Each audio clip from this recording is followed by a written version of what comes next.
Hi, everyone. Welcome. My name is Shannon Whaley. I am the enrollment specialist here at Tipping Point Recovery, and I'm really excited to be interviewing Kate. Usually, Kate's on the other side of this, interviewing people and talking to people. And so I wanted to kind of switch this a bit so that we can hear from Kate and how Tipping Point came to be Mm. and how this has become not just uh, something that needed to happen, but into a movement of sorts. And so, if you're brand new here and you don't know what Tipping Point is, so Kate Duffy is the founder of Tipping Point Recovery. She's the creator of the Dear Family methodology, which changes families, it changes lives.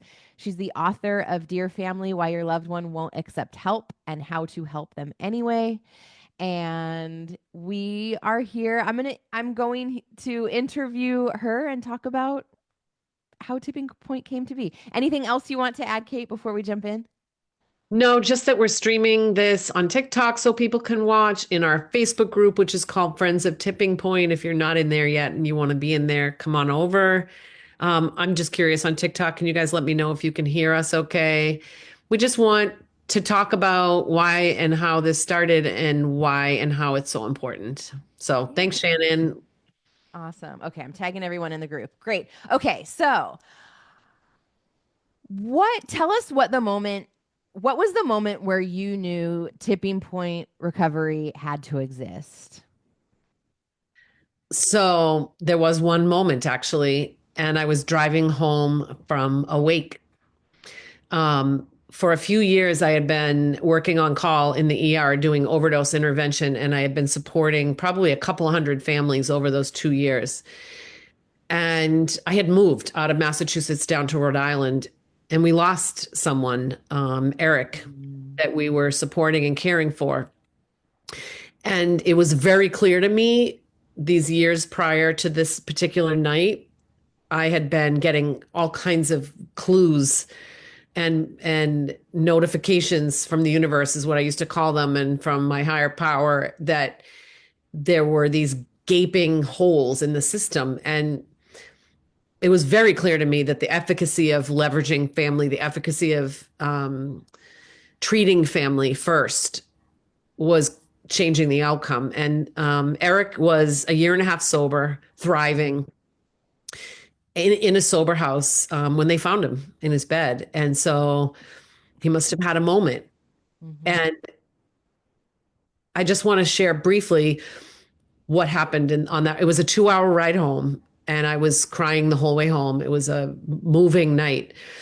And I had a lot of thoughts and chatted with him on the ride home. And the family, his family, when I first met them, he had gone into the ER after an overdose, and I had met him and his mom there. And I remember his mom sitting in this chair, like she literally said, I feel like an angel just walked in the room. And at the time, her siblings were really mad at her. They felt like her assistance of him was enabling. And it was a huge family. And there were these fractured, very fractured relationships in this family system. And I worked with him for 2 years, and he, struggled a lot. I built a relationship with this guy and helped their family heal. And so as I was driving home from the wake, I started thinking back to when I had first met them, and it was very clear that first of all there were about 30 families in the corner of the room from the recovery conversations group that we had been running for 2 years. So this solid presence of love and compassion and understanding was in the room for the whole, and sometimes in wakes people stay the whole time. It was a huge group of people. And so I was just feeling into on the ride home what that felt like and the love that that was. And then I started thinking about the family when I met them and the family now.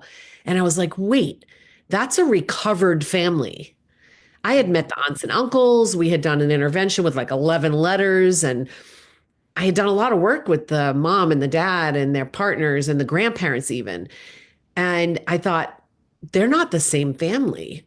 And it really hit me that I wasn't starting this methodology because I was terrified to step out into the world with this message that I had never heard and I had been searching for, that like there's a better way and that doesn't leave the family in the dark. And I remember thinking, we can't guarantee addiction.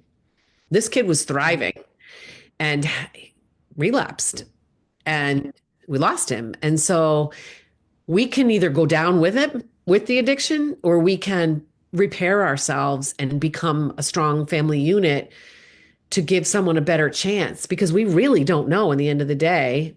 This is a Mhm. cunning, lifelong disease, right? So honestly, it was that moment that I felt the strength of him and his family, and the witnessing what I saw that night, as devastating as it was so beautiful. So Mhm. it was absolutely that night. And Eric Renda, my book's dedicated to him in part because Mm. really special person, and his family is near and dear to me, and they are huge proponents of the repairing that they got to do. So yeah, Yeah. Yeah, I mean, and imagine if they hadn't had that support, what would have happened to that family and that unit if they hadn't been part of that? they would have stayed fractured. Yeah. I mean, unless another event brought them together. So yeah, their door in was to help him, but what they got out of it was way more than that. Right. Way Right. more than Right. that. And I remember you telling me that story too of like they had 18 months of him in recovery and being able to experience joy and happiness again together. And so I'm sure out of all of the hell that they had gone through, those 18 months just mean just so much to them, I'm sure. Yeah, yeah. And they still are big supporters of what we do today. I came to my 10th anniversary celebration, the grandparents, the Mm. parents, and their partners. And yeah, beautiful family, beautiful boy. Um, and, very positive outcome that came out of it on top Yeah. of devastation. Yeah. Absolutely. Oh, so take us back to those early days when you were working in the hospital and in the treatment centers and in that arena. What were you seeing in families and in particularly in the system that nobody else was addressing? I saw people who don't understand addiction approaching a person in the ER who had just had a non-fatal overdose. So straight up had just died, been revived, brought to the ER, dirty, scared, confused, pissed off being there. And I saw people saying, "Do you want help?"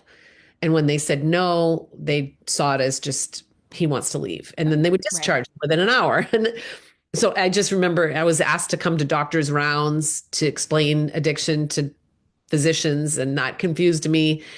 And I remember talking to one young man. He was really close to going to detox. We were just having a peer to peer conversation.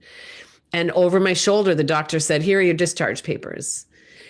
And I just remember thinking, and the kid was literally, what happens to someone when they are in a moment making a decision to change the rest of their lives, and someone gives them an out? Yep.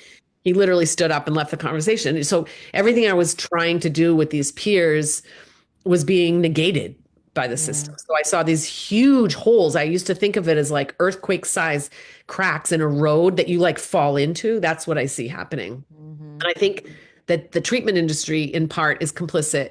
Treatment emergency room is just not set up for us to support the level of need that our loved ones have. Insurance companies paying for less care, and yeah, and families in completely ignored in the process. That's what I saw. Yeah. And Yeah.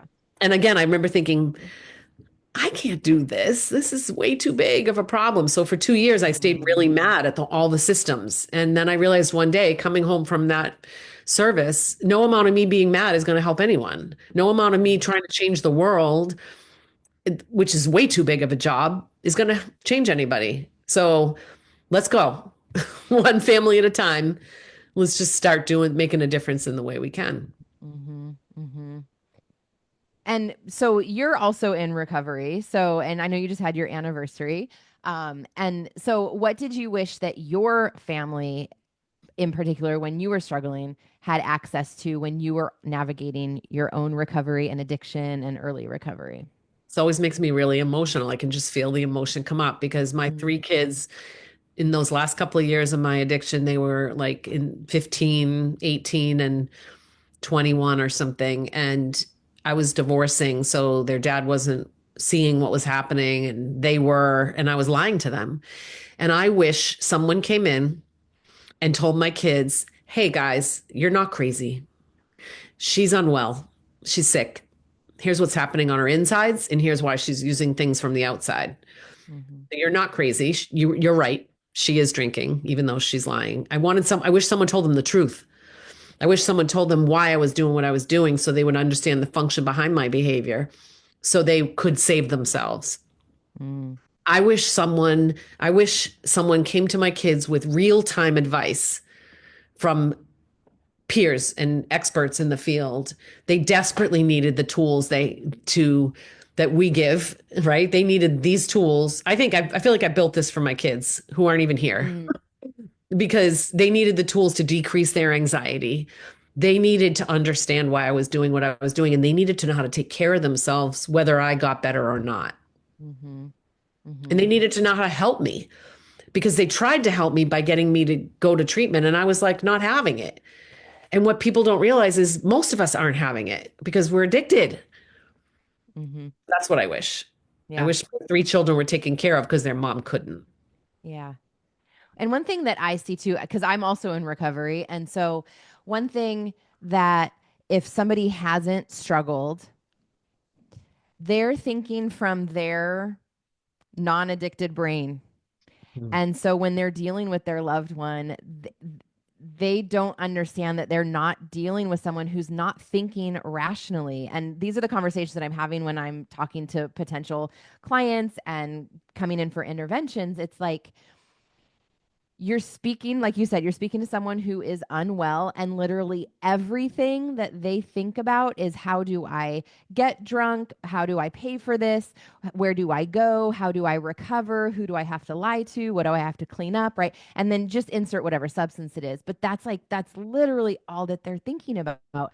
And so the interactions are just so skewed. And so being able to, what I'm seeing to with Tipping Point is you being able to share that part with the families to give them the addicted person's point of view, and also so valuable of the provider point of view. Yeah, I mean, it reminds me of those cracks that I described in the industry, all the different compartments of the industry. In the family, it's the same thing. There's a huge crack, a gaping hole between you and your loved one. Yep. You're communicating completely differently, and you talk to them as if they have access to all parts of their brain. Yep. Because no doctor has ever told you, hey, here's the diagnosis and here's what's happening in their brain. And they show you it. If I were a doctor, I would want to show you the scan and I'd want you to look at it and I'd want you Mm-hmm. to, oh my God, so how's this going to manifest? Like you do with dementia or like you do with other illnesses. None of us are shocked when our grandmother forgets who we are if we've been prepared that she has dementia. And so, why are we still shocked when we know that there's brain change and our loved ones are lying? So, the way I hear it in our world is I know he's got a brain disorder. I know she can't help it, but she just did Mm-hmm. it again. And I'm like, okay, those two things have an equal sign with a line through it. They can't both be true. And that's what our education does is it takes people in that amped up state of like crazy making, this maddening thing Uh, you have because you're trying to rationalize with something that can't rationalize. And even us just saying that, it doesn't make you stop.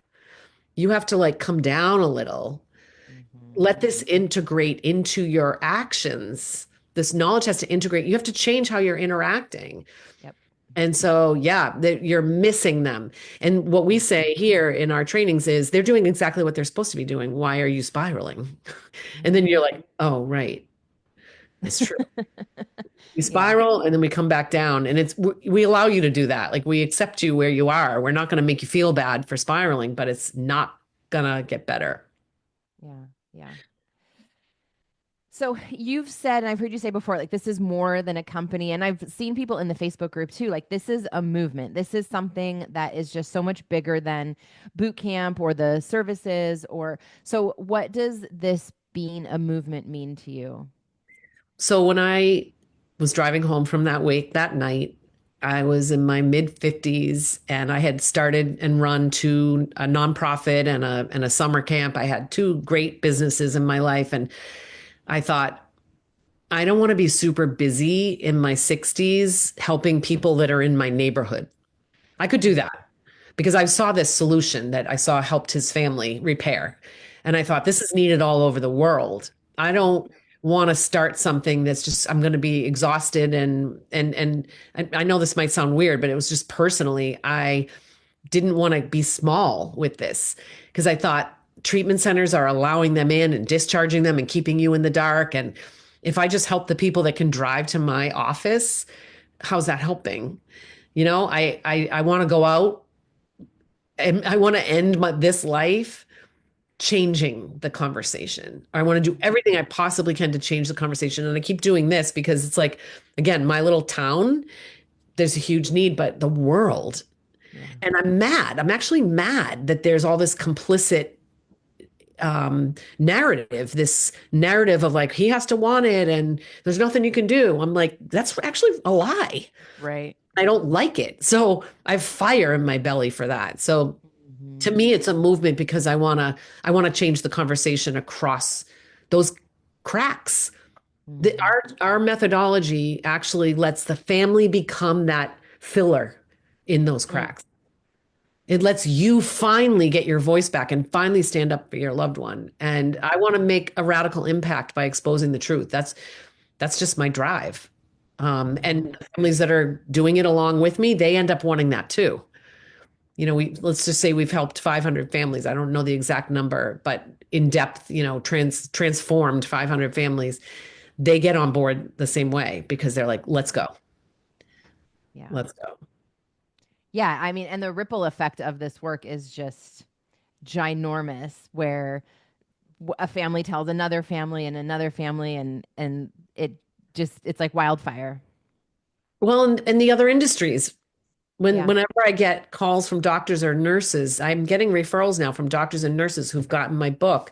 And I think, oh, just one doctor is going to start talking to a client in a different way. Yeah.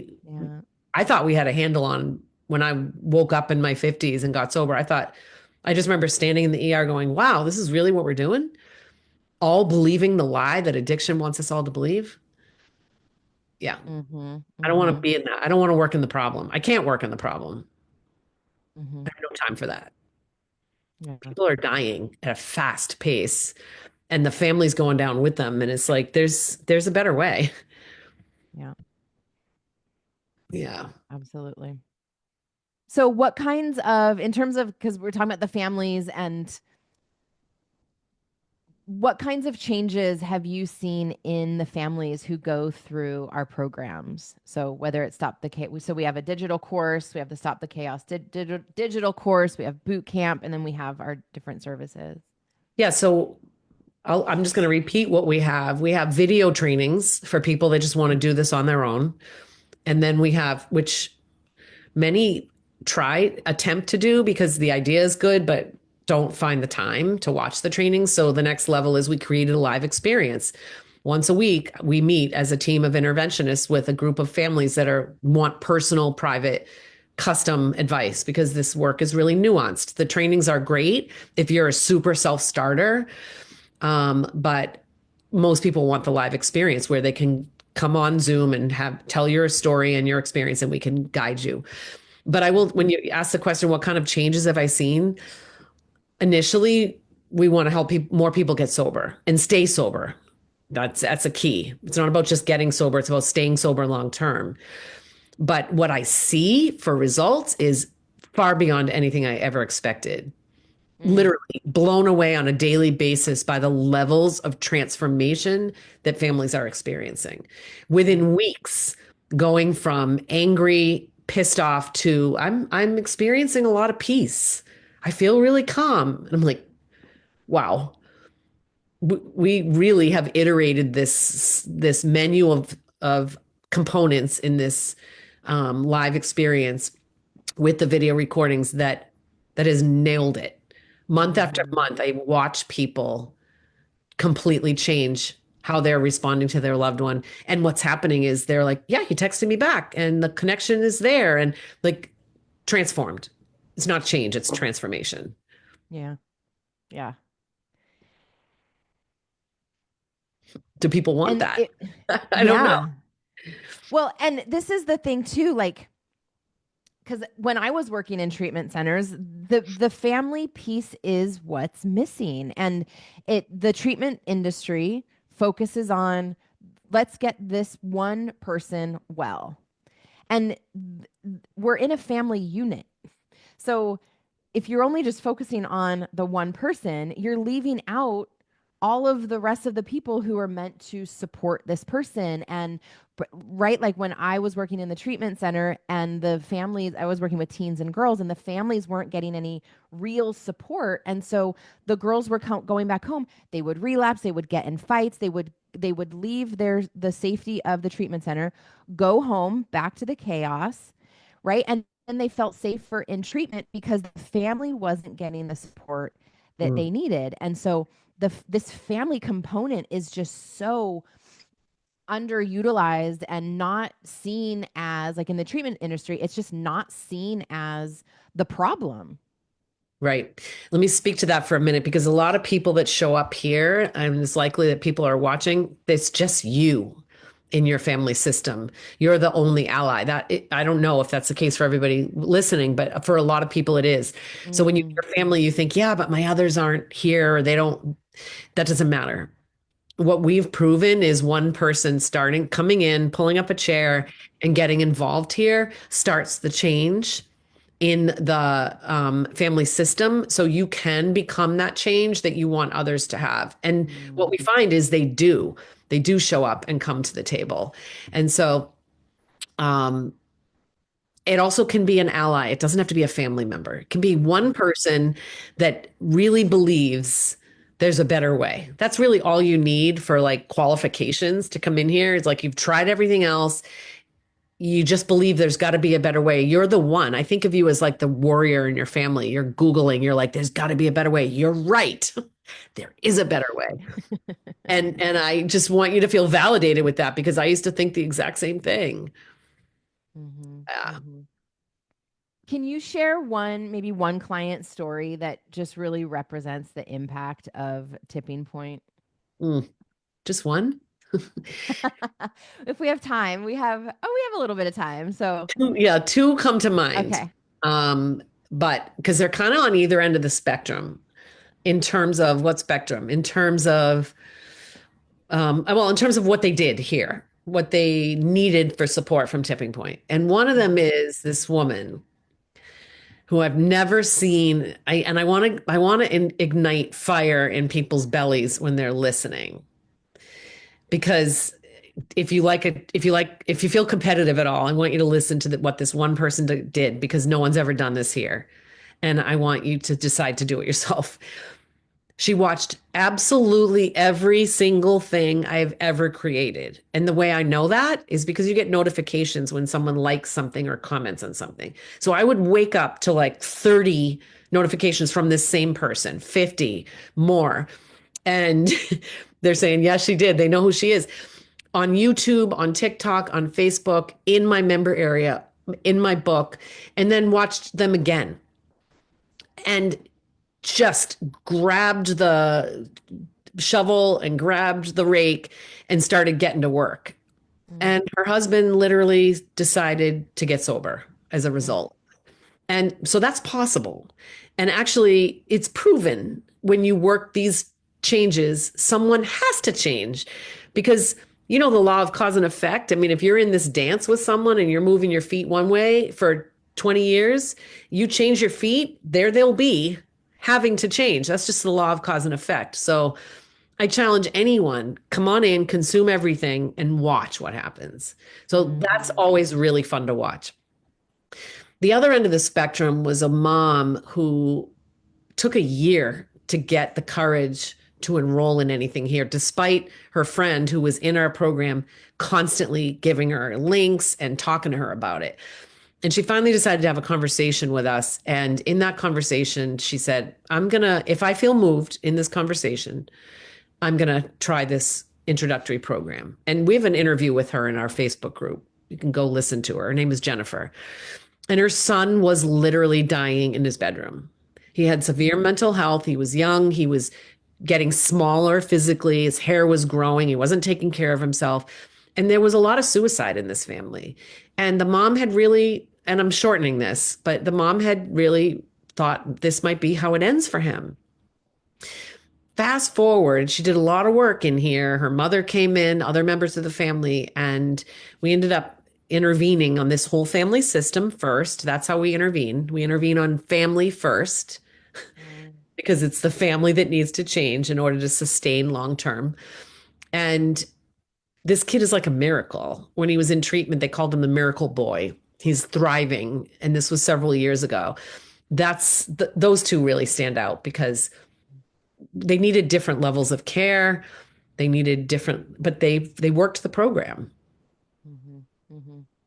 And And that's so one many, thing that, go ahead, sorry. no, and so many others. And so Yeah. many others. Yeah.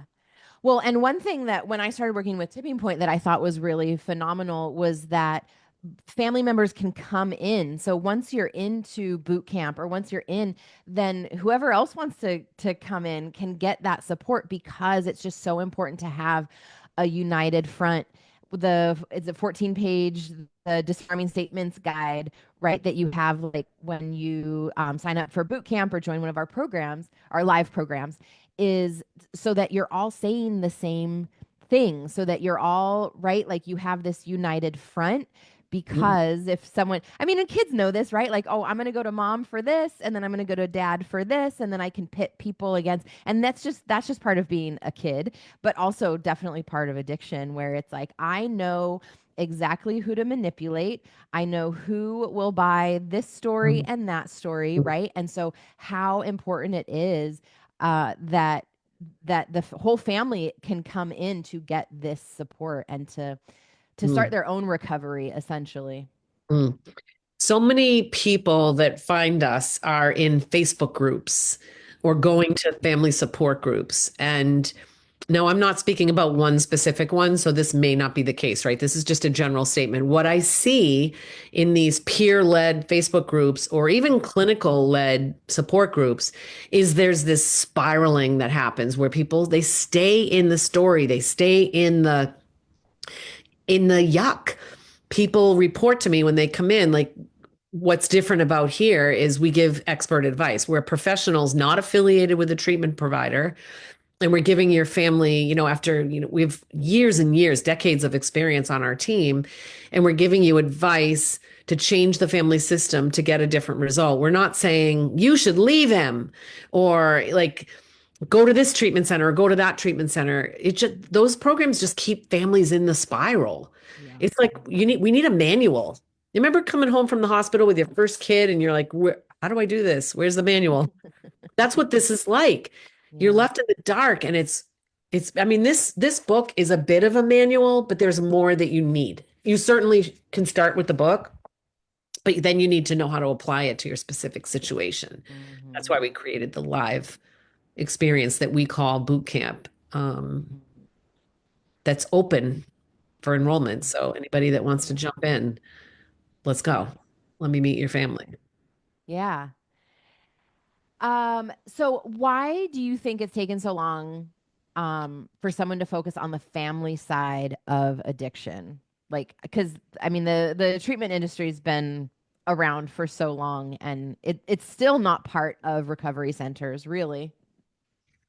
No, though, since we started 7 years ago, we incorporated, and I've been in the work of family for 10 years. There are more and more things popping up, though I've not yet seen anything as comprehensive as this and as long Hmm. term potentially as this with as many levels of service.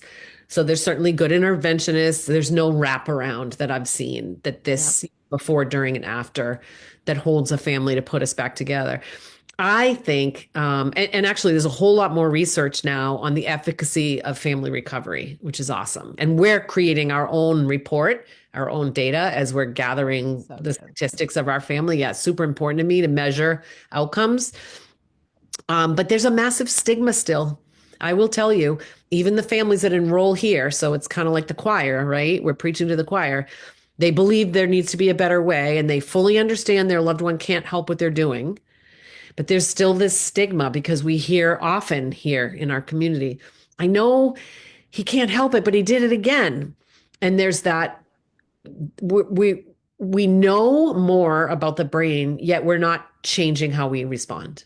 There's still a gap between what we say we know, and it's just an intellectual knowledge, and how we act. So we haven't integrated it yet. Mm-hmm. And this training closes that gap so that you stop questioning and you stop not knowing what to do. Mm-hmm. But so that's, I don't, so why has it taken so long? I don't know.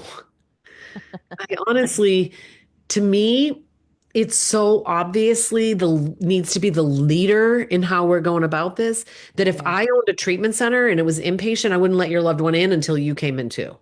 It's Yeah. crazy to just keep doing the same old thing we've been doing.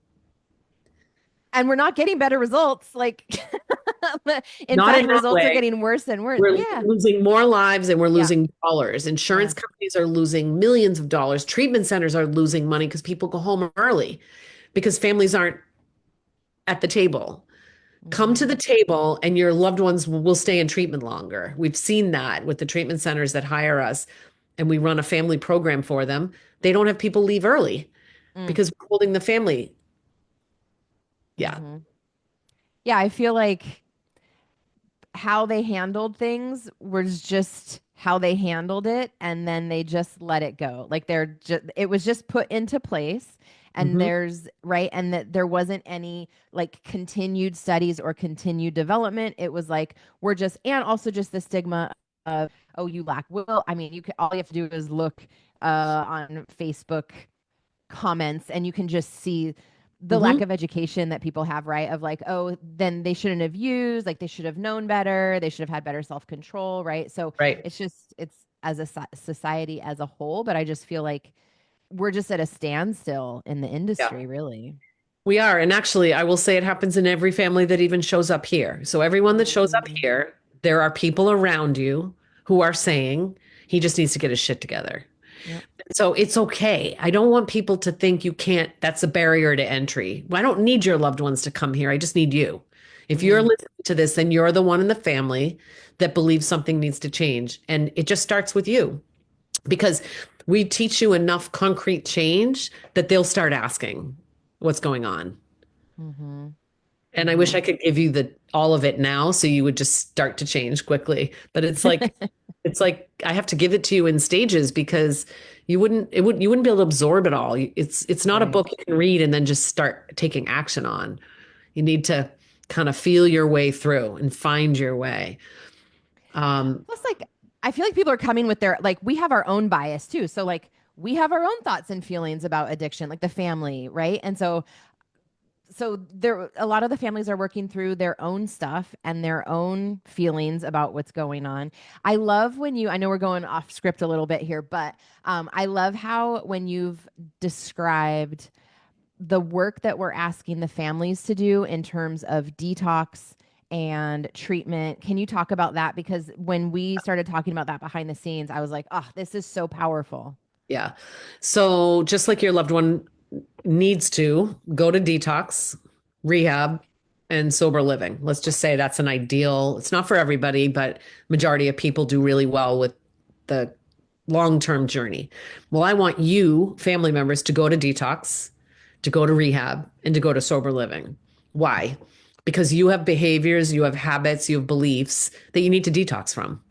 And that's where you start. So, two paths is tipping points methodology. Two paths. You need to start with identifying the ways that you've become unwell and you need to detox and watch how hard it is. You probably won't make it an hour before that habit is back in because you're hardwired to operate that way.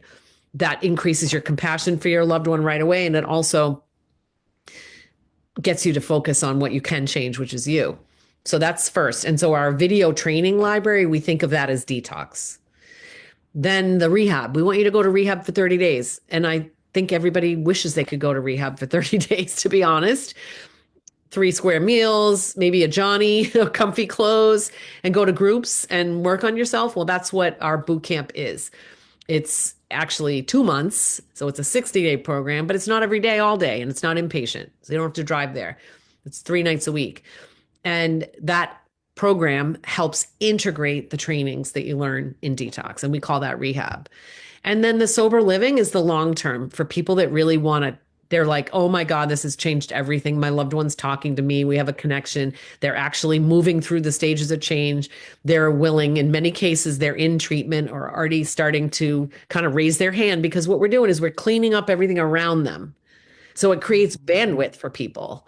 Believe it or not, you and I, as family members, need to be cleaned up around them.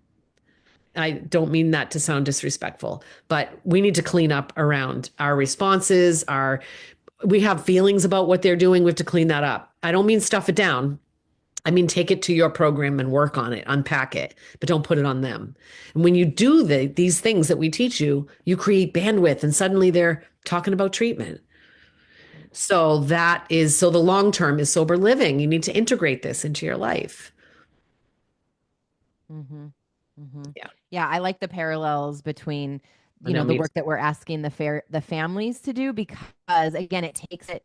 I mean, imagine also just like how much pressure we're putting on the person who's struggling with the substance abuse, right? Of like, oh, this is a you problem and we're going to handle this. And it's like, what do you actually need to clean up? Like, how do you need, how, like, what are you responsible for? And how are you interacting with your loved one that is causing unnecessary and like blowing things up, right? Like if you learn, and this is one thing that I've heard too from people is like, just tell me what to say. Just tell me how I should show up. Tell me how I should handle this. And like, yes, and yes, we can give you some disarming statements. And also, one of the perks of being in boot camp is being able to bring your family's very specific situation of like, here's what's going on. How do I handle this? Yeah. Yeah. And we sometimes do tell you exactly what to say and do. And I'm going to give you one right now. If you want to enroll in this program, so don't lie and say this if you're not, but if you're going to join this program, here's what I would love you to say to your addicted loved one, assuming they're in active use or maybe they're in recovery. Say, I just went to this meeting and I've decided that I need to recover from the family disease of addiction. Today's my sobriety date and I'm enrolling in an intensive outpatient. And I want all of those sentences start with I. I just discovered that I have become unwell as a result of having the family disorder of addiction. Claim it, own it. I need to become emotionally sober from the effects of addiction. It's not a you problem, it's a me problem. And I'm enrolling in this program, and today's my sobriety date. Watch what happens. It's, in fact, That's so post in our powerful. Facebook group or email me and tell me what happens. I'm going to say, no kidding, I knew it.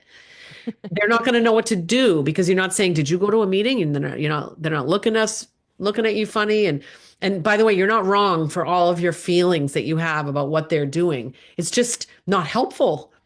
It's just not helping anyone. You're super validated for being crazy, mad, and frustrated, and hurt, and scared, and broken. But just it needs to stop. You can stop you, and then we can go get them.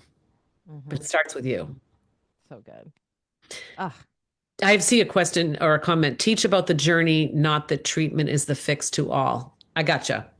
Yeah, it's a beginning, 100%. And the long-term program that we call Sober Living here, that's where the journey actually really begins. Is living life with someone in early recovery is your loved one needs to learn to live life without drugs and alcohol, and you need to learn how to live life without all that fear, without all that confusion. Absolutely, Marley. Thanks. It's about the long-term journey. mhm. Yeah, and one thing that I've talked to people who are coming into our programs and into boot camp in particular too is like, you deserve to feel joy. You still like as the family member because like this causes so much chaos. So like imagine being part of boot camp where in 8 weeks you are sleeping better because so many people they're not sleeping, they're waking up with panic attacks. I was talking to a woman and she's like, this is literally all I think about and I'm scared about my loved one getting their license back or I'm scared about like what is going to happen. And we don't have any control about what they do, but you have control of your reactions and your nervous system and how you're showing up and how you're handling this. So imagine you get these tools, you get these strategies, you have this support, and what could be possible for you after 8 weeks of being part of this and just how much can change in such a short amount of time. Because like eight weeks is just like a drop in the bucket for how decades this could potentially be going on. I asked people last night in our group, our Monday night coaching group, integration group, what changes they had seen. And here are just a couple of things people said. I believe I can handle things now. I trust I can manage Mhm. things. And she didn't before. One family member said, my other family members want in on the journey now. I haven't had this much hope and clarity since I've been on this ride for 30 years. Somebody else said, this program has taught me acceptance and it helped me get rid of all the anger. I mean, the biggest change being that you can handle things. You don't get knocked down anymore. You're going to know what to do. What's that worth? Everything, Mhm. everything. You got to really write down a list of how this has impacted your life financially, emotionally, spiritually. People are getting sick. Families are getting illnesses as a result of the spiral this is taking. Your happiness and your joy are often tied to how someone's doing with this complex disease that they're actually not being treated for. That's really not living. That's really not Mhm. living. Mhm. The two things happen when you come in and join us here. Well, way more than two things, but two things immediately happen. You get your life back, and everything we teach you for you to get your life back is what they need. They need you to do that in order to be able to find their way. Mhm. If that's not a win-win, I don't know what is. So when people say, what does your program do? People in the industry, I'm like, well, it helps people get sober and it helps people get their lives back at the same time. I don't think people think that that's possible. Mhm. People seem Mhm. confused about it. It's like, well, and someone said last night, Christina said last night, yeah, I didn't even understand what I was coming in for till I came in. And then once I was here, I was like, ah, so what have you got to lose? Yeah. Yeah. Everything to gain, everything to gain. So if you're on TikTok or Facebook or wherever you're watching this, we invite you to join us. Mhm. If not now, when? Mhm. Yeah, I'm And super excited that it's open all the time now. You can come yeah, now. yeah. Yeah, and so you don't have to wait. I mean, and that's the perk of, how we've switched things here is before we're like, oh, this program gets started at this date and like you can just dive in right Yeah, now because like this doesn't wait. Like addiction doesn't wait. Start right. this isn't gonna, yeah. So um and one thing too that I'd love for you to talk about what sets boot camp in particular, tipping point in particular, apart from some of the other programs that a lot of the people, right, like the peer recovery Yeah. versus the interventionist led, because it's a huge, huge difference. And I don't know if people fully grasp how big of a difference between peer support and actual interventionist support Well, is. the analogy that's coming to mind is it's like hiring a lawyer, which we're so quick to do. A family the other day told me, yeah, we spent $10,000 hiring a lawyer to help our son get off all of these charges. And we realize now that probably wasn't helpful to him. No, it definitely wasn't helpful, but we know what that is. But imagine if you needed a lawyer for something and you hired somebody in the law, a clerk in the law office to help you get through the courts. You wouldn't even think about doing that. I mean, they're just completely different. Peer led is someone with their own personal experience, which can be valuable for you as a friend, but not for taking advice about how to navigate your family's recovery journey. I mean, it's night and day. It's like Mhm. hiring a neighbor versus a professional to come work on your house. You wouldn't think of it. And so this is life threatening. It's a very dangerous disease. People trying to detox on their own and it's scary.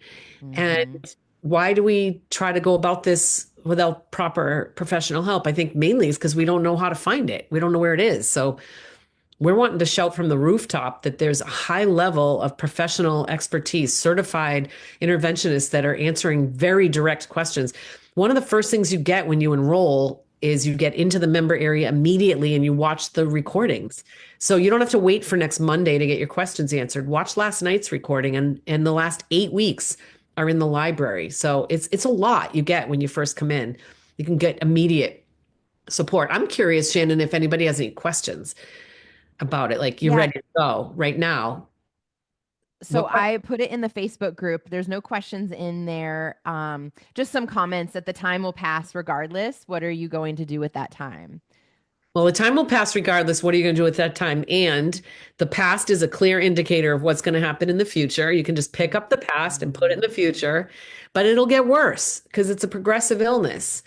And as is the family side, family disease of addiction is progressive as well. So Mhm. it's Mhm. just a question of if you're really ready to create change. Mhm. Yeah. So if you're on TikTok here and there's a handful of people and you have questions, please let me know. We've got a few more minutes. Yeah.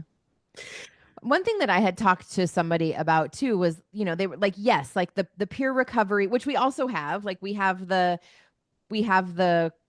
call on Thursdays that people can come and join, right? And like the open recovery meeting. But one thing that has been said to me by several people is, okay, great. Like, yes, I'm not alone. I can hear stories of people, but now what? Like, I don't Hmm. know how to, I still don't know how to interact with my daughter. Like, now what? I don't, and that just kept coming up of now what? And boot camp and tipping point is the now what? It's that next step. Like, great, you know that you're not alone. You know that there are other people struggling, which you also get when you come into boot camp because you're going to be surrounded by people who get you, but you also get the now what? Hmm. Absolutely. And the shame and the guilt that people feel alone, isolated in your own family and your own home. When you sit on Zoom and you watch these other people and you hear them say your exact story, something happens on the inside where you suddenly feel not so alone and able to manage the challenges that are coming up against you. And I will tell you, community is not what people say they want when they first come in here. They don't say, I need people, I need to be around community, but it's why people stay. And Yes. it's a quick realization when people do join. I think sometimes people are intimidated and nervous to actually face community. I can't describe this community any other way. Great question, Shop Boy. Let me answer that. But I do want to say that most people say these words. This is the club I didn't want to join, but the family I didn't know I needed. And the relationships that get built, even over Zoom, are lifelong. It's really powerful. Great question, though. Shaboy is asking, how do you balance trying to recover while also maintaining employment? I think that's a really good question. I guess I want to ask, how do you balance dealing with addiction while still maintaining employment? I have a couple of clients right now. It's really impacting their work. And so that's one question I have back is how is this impacting your work life? I find that if people are able to spend a little bit of time every day in the library, in a live call, then the rest of your life can carry on. And because all calls are recorded, you can do this at any time. We have people literally that take our entire program and never show up live to a call. It's rare, but it can be done. And so think about how much time, if you just literally think about 7 days a week, and how much time and money and energy is invested in worry, concern, probably running around and trying to help. I want you to replace that. So people tell me they're actually freed up with time. Curious if you have a secondary question after I've answered that for you, but that's valid. It makes me think of when I was getting well myself from drugs and alcohol. I thought, how do people do the 12 steps and then just go back to work? You know, when you have to, this is deep work.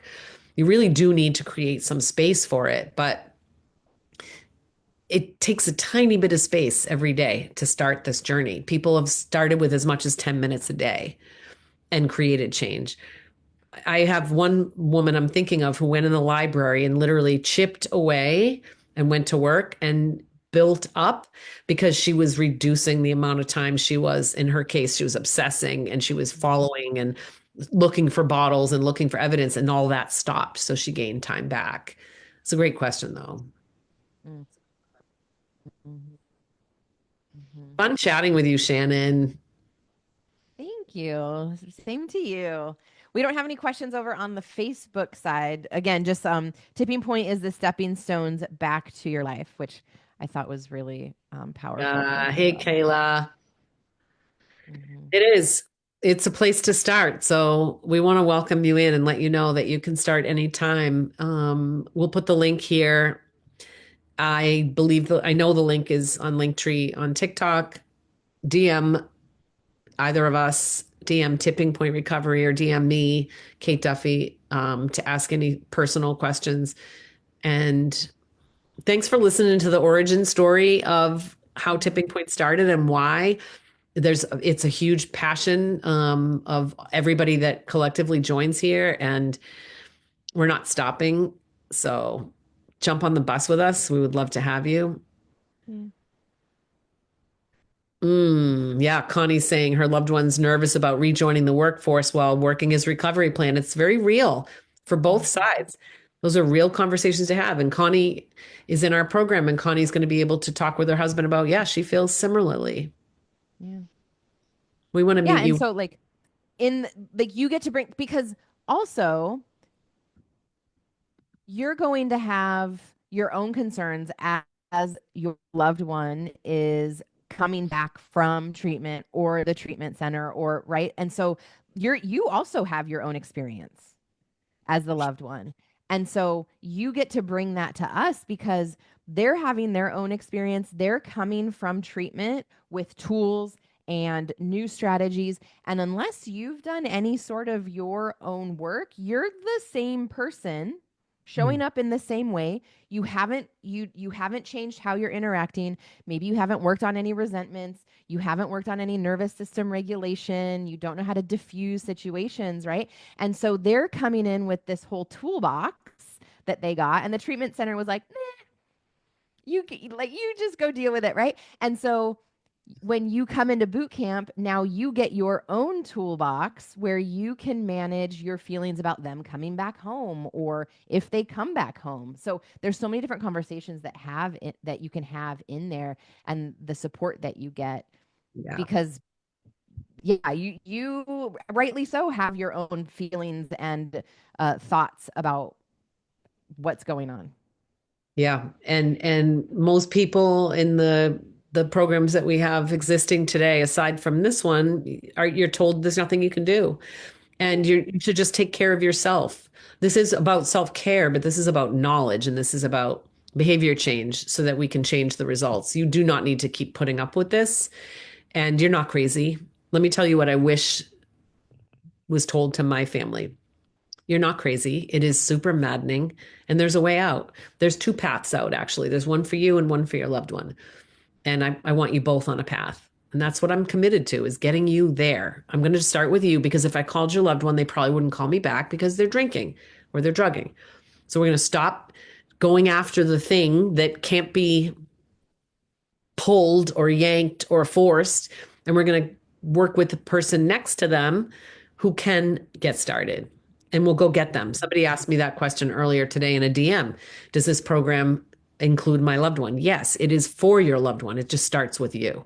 So they're Mm, absolutely part of this journey first, first with you. hmm. Thank Amazing. you. Awesome. All right. Well, I put the links in the Facebook group. I put it here.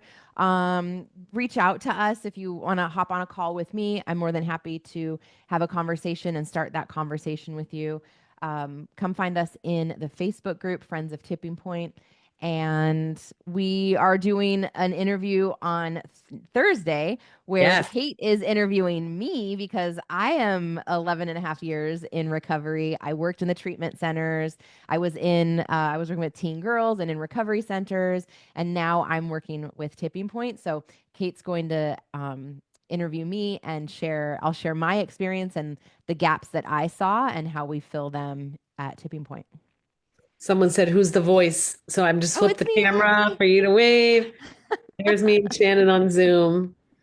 That's who's talking, our enrollment specialist. So thanks for tuning in. Thanks again, Shannon. Hey, Allison. Thanks for being here. Awesome. Appreciate it. Yeah, right? Super touching. I know. It's a beautiful, powerful message. Thank you for being here. And yeah, Shannon, I cannot wait to interview you on Thursday. We're going to talk about Yes. Shannon's story, which, oh, do you have a question, Allison? Did you want to come off? Okay, awesome. Yeah, Shannon, I can't wait. So same time on Thursday, guys. Tune back in 11 Eastern and have an awesome rest of your day. Bye. Take care. Take care.